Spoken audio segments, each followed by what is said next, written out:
You learn to hold things before you even know what they are. You're 5 years old, standing in the hallway with your baby sister balanced on your narrow hip, and your mother is crying in the bedroom again. You don't understand why. You just know that someone needs to feed the baby, and someone needs to make sure the house doesn't fall apart, and that someone, somehow, has become you. No one sat you down and explained your new role. No one asked if you were ready. You just stepped into it the way children step into puddles instinctively, because the alternative was watching everything flood. And in that moment, in that quiet, unremarkable instant, your childhood ended.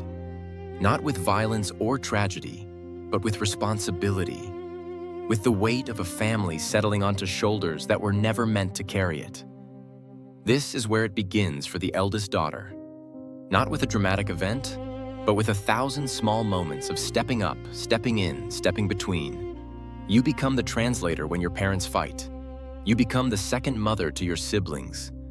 You become the emotional shock absorber for a household that's always on the edge of something. Collapse, explosion, or just the quiet unraveling that no one talks about.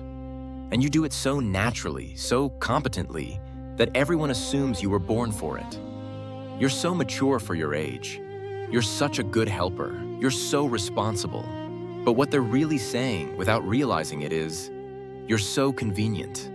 You're so useful. You've saved us from having to do what we should have done. And you smile and accept the praise because at least it means you matter.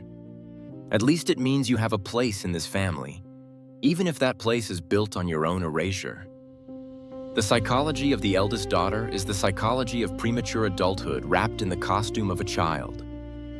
It's the mind that learns to anticipate needs before they're spoken, to manage emotions that aren't your own, to carry burdens you don't understand while maintaining the illusion that everything is fine. Psychologists have a term for this: parentification. It's when a child is forced to function as a parent to their siblings, or even to their own parents, taking on emotional or practical responsibilities that should never belong to someone so young. And it doesn't just happen in broken homes or dysfunctional families.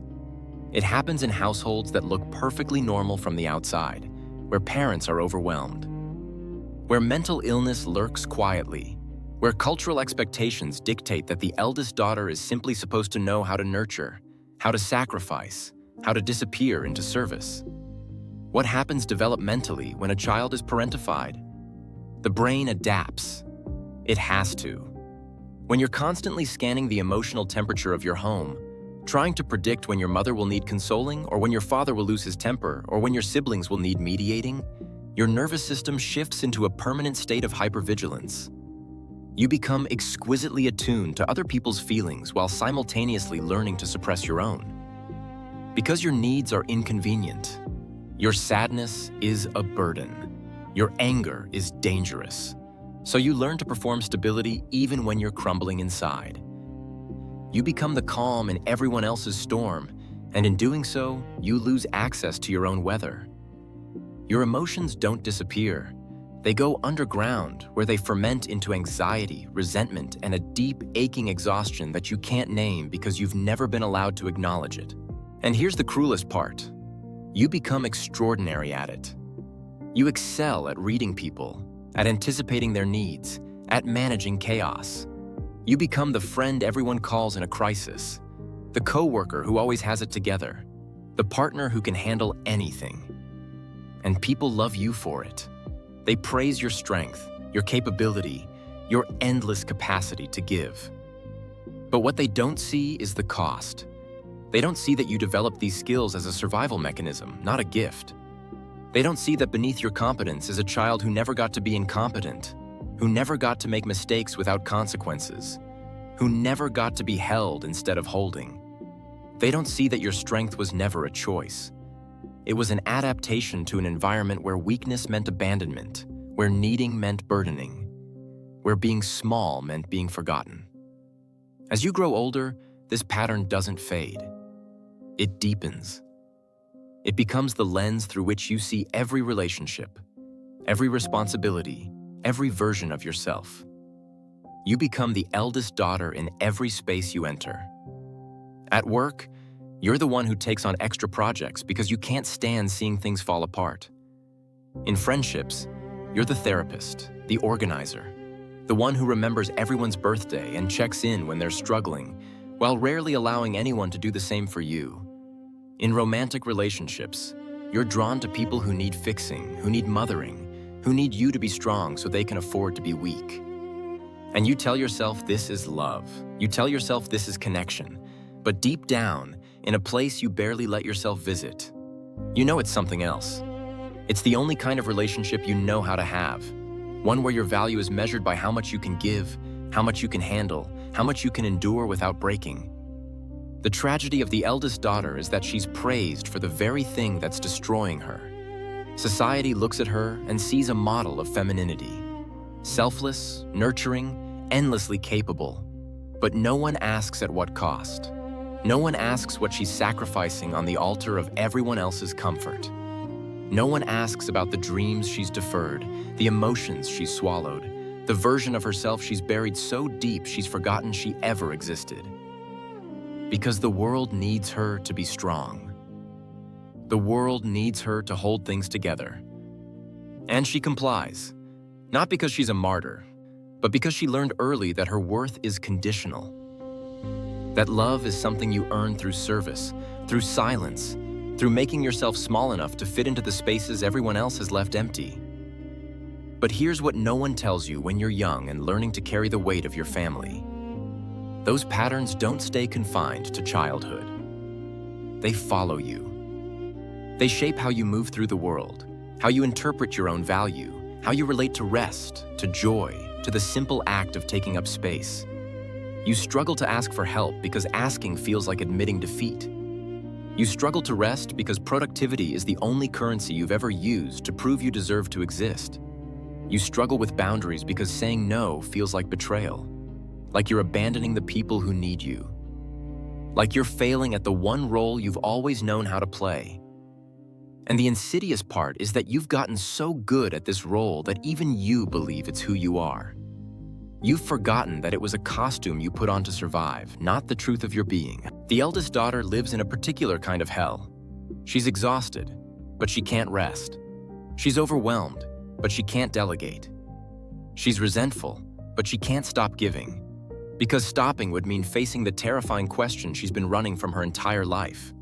If I'm not useful, am I lovable? If I'm not holding everything together, do I matter?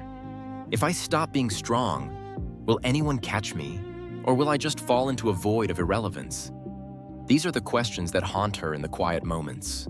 The ones she fills with busyness and obligation because stillness feels too dangerous, too exposing.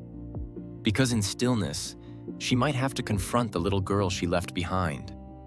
The one who needed but learned not to ask. The one who hurt but learned to smile through it, Haitid. The one who wanted to be small and cared for but was told, without words, that her smallness was a luxury the family couldn't afford. So what is the way forward? How does the eldest daughter heal from a wound that everyone tells her is a strength? It starts with the hardest thing she'll ever do. It starts with saying no. Not to punish anyone, not to prove a point, but simply to reclaim the part of herself she sacrificed. It starts with letting things fall apart and not rushing in to fix them. It starts with allowing other people to feel uncomfortable with her boundaries, to be disappointed in her refusal to carry what was never hers to carry. And this will feel like betrayal. It will feel selfish. It will feel wrong, because her entire nervous system has been wired to equate her worth with her usefulness, her lovability with her service at Bassi. But that wiring is a lie. It's a survival adaptation that saved her once but is now slowly killing her. The healing path for the eldest daughter is not about becoming less capable. It's about recognizing that capability without choice is imprisonment. It's about understanding that she was a child forced into an adult role, and that the resentment she feels isn't ungrateful or selfish. It's the voice of the part of her that knows she deserved better. It's about grieving the childhood she didn't get to have. Grieving the version of herself that might have emerged if she'd been allowed to be messy, needy, imperfect. Grieving the relationships she stayed in too long because she confused being needed with being loved. This grief is not weakness, it's clarity. It's the beginning of seeing herself not as a function, not as a role, but as a person who has needs, who has limits, who has a right to take up space without justifying it through service. One of the most revolutionary things the eldest daughter can do is ask herself, what did I need that I never got? And the answers will come quietly at first, almost whispered. I needed someone to ask how I was doing. I needed permission to fall apart. I needed to know that love wasn't something I had to earn. I needed to be a child. And then, slowly, painstakingly, she begins to give those things to herself. Not as a replacement for what she lost, but as a reclamation of what she still deserves. She learns to rest without guilt. She learns to ask for help without shame. She learns that saying no doesn't make her selfish. It makes her honest. She learns that relationships where she's allowed to be weak, to be messy, to receive without constantly giving back are not only possible, they're what she's been starving for her entire life. This process is not linear. There will be days when she slips back into old patterns, when she overextends herself, when she says yes when she means no, when she catches herself once again trying to manage everyone else's emotions while neglecting her own. But healing is not about perfection. It's about awareness. It's about noticing the pattern and choosing differently, even just once. And over time, those small choices accumulate. They become new neural pathways. They become a different way of being in the world. The eldest daughter begins to understand that her worth is not conditional, that she doesn't have to earn love through suffering, that rest is not laziness, it's repair, that her needs are not burdens, they're human, that she is allowed to be both strong and soft, capable and vulnerable, generous and boundaried. And perhaps most importantly, she begins to see the little girl she used to be, the one who stepped up because no one else would, the one who held everything together at the expense of her own wholeness, not with resentment, but with compassion. She sees that little girl's strength not as something to idolize, but as something to mourn. Because that strength should never have been necessary. That resilience should never have been required. That child deserved to be protected, not to become the protector. And in seeing this, in truly seeing it, the eldest daughter begins to reparent herself. She becomes the adult that child needed. She says the words that were never said. You didn't deserve that. You were just a child. You get to rest now. You get to need. You get to take without giving back. You are loved not for what you do, but for who you are. This is the work.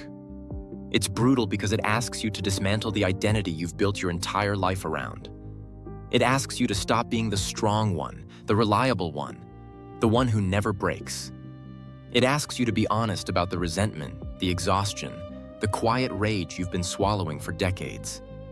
But on the other side of that dismantling is something you've never had: freedom. Freedom to choose who you care for and how. Freedom to say no without guilt. Freedom to prioritize yourself without justification. Freedom to be imperfect, messy, human. Freedom to finally stop performing strength and start living in truth. So, if you're the eldest daughter, know this: you were never supposed to hold it all together. That was never your job.